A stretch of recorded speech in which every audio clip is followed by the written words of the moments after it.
So what we're going to be talking about now is something called ajax. Ajax is asynchronous JavaScript XML HTTP request. Basically, this is JavaScript that allows you to go off and fetch information from a web server in the background without reloading the page. This is going to be very cool and very useful. So what I have got for us today is a server. It's a pretty basic server. I'm going to be using an Express server in Node.js. I make my app over here. I'm requiring HBS, so I'm going to be using HBS handlebars as my templating engine. I set the view engine over here. I have a couple things. I have my basic default page landing endpoint over here. So when you land at the page, I'm going to render index. Okay, that's straightforward. There's index.hbs that will be rendered. And I also have this background worker endpoint. So this is a separate endpoint that the user can go to. And if we were to go here, it's going to say hi to us. Okay, we're just going to make a very straightforward string and that says hi. If I were to open the website, and this HBS is going to be sent over here, let's open the website and begin to take a look at this thing. So I'm going to press Control U on Windows and take a look at the source as this comes out. So I have a div, and this div is of class content. I have a paragraph p-main. The paragraph says hello world. I agree with that.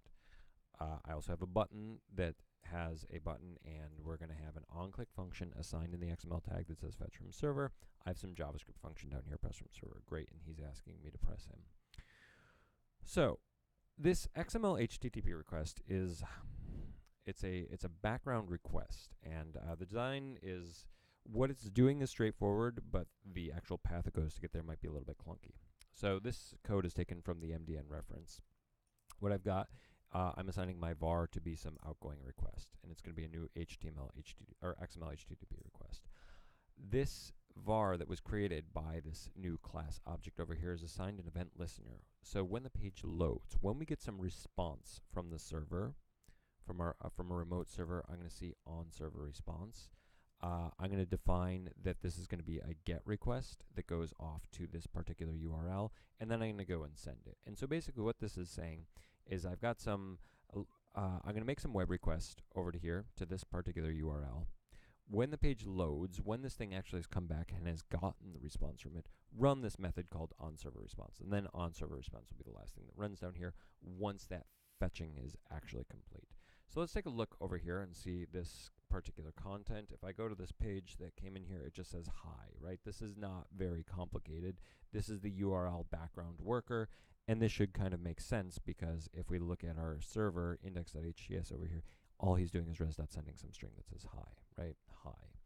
So the key is to have our page over here that says hello world go off and fetch that content and stuff that content that says hi back into this page.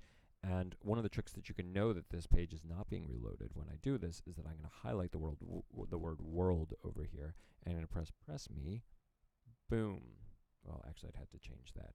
How can I highlight this? Does that, okay, yes. I'm going to reload this page so we can see it again. I'm going to highlight, garg. I've highlighted some text.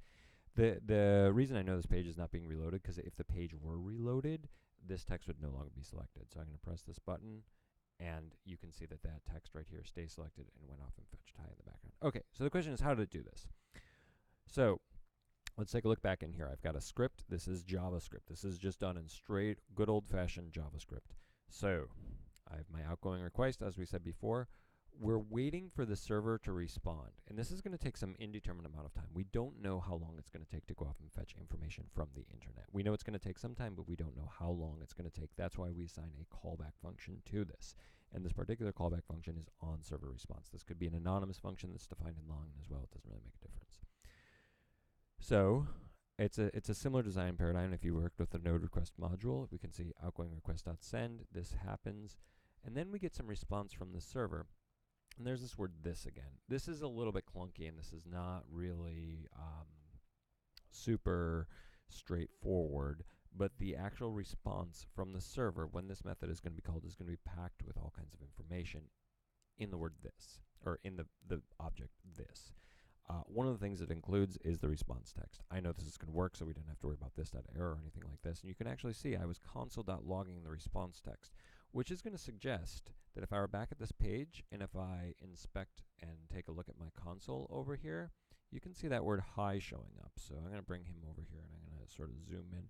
And if I start pressing this, I am seeing the word hi show up. So I press boom, boom, hi, hi, hi, hi, hi, hi, hi. Okay, so every time we did that, I also took the document.getElementID, so I have my main paragraph over here, and I reassigned the inner HTML to be this response text. This XML HTTP request is a clunky library. Okay, this is a little bit confusing, and the workflows can get very confusing very quickly. So what we're going to do is we're going to use jQuery instead to do the same kind of thing, and it's going to be slightly confusing getting used to this new dialect of JavaScript called jQuery. But believe it or not, it's going to be easier to use jQuery to do this kind of stuff, in my personal opinion, than it is to just run these XML HTTP requests. So with that said,